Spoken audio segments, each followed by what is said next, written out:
There is one measure by which we will be judged by the people who come after, and that's the health of the land base. That's the only thing that matters. The only thing. They're not going to care for nice people. They will care that they have water to drink, and that they have food to eat, and that they're not being poisoned, and that the planet hasn't gone to runaway global warming. That is what matters.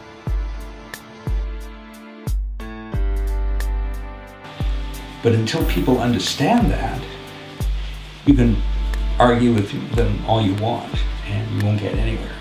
They really have to see that and accept that before you can have any sensible conversation about what to do about that. And so long as people remain oblivious to this fact, you can argue about other things all you want. But, till they see that we really are facing a calamity, not for the planet, because life on the planet will go on just fine without us. But we are in danger of making ourselves extinct. It's very hard to imagine what a long-term future is going to be like for architecture, what the long-term plans. We can look to 2,000 years ago, but the game is completely different. All the rules have changed. The resources are different. It's impossible to know how we're going to be living on this planet, if at all, in 100 years, 200 years, or 300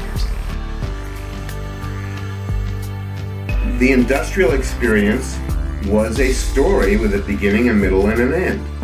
It was a narrative. It wasn't just something that is established and then goes on forever.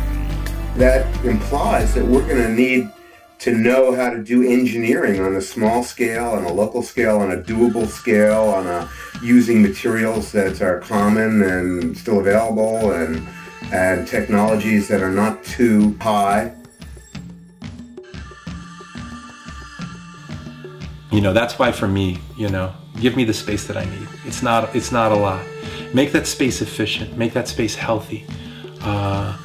Make it in a way that when it's over, I feel good about what's gone because of what I did.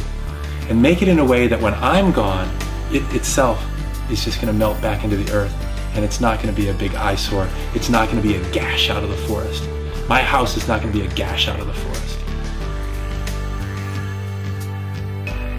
I've been in many Cobb buildings, and they're wonderful. Cobb is a real favorite of mine because you can be so playful with it. You can make these shapes, organic shapes, and so on. You can build hobbit houses, and you let your imagination run wild. You're not confined to these, flat walls that end in square corners, which is really so boring. The square box is in fact one of the worst structures you could ever invent.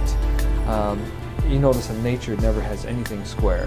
There's a reason for that, because probably if there was anything square ever in the 5 billion years history of nature, it would lasted maybe a minute, because the square box is probably, from my research, the most inefficient, ineffective shape in the universe.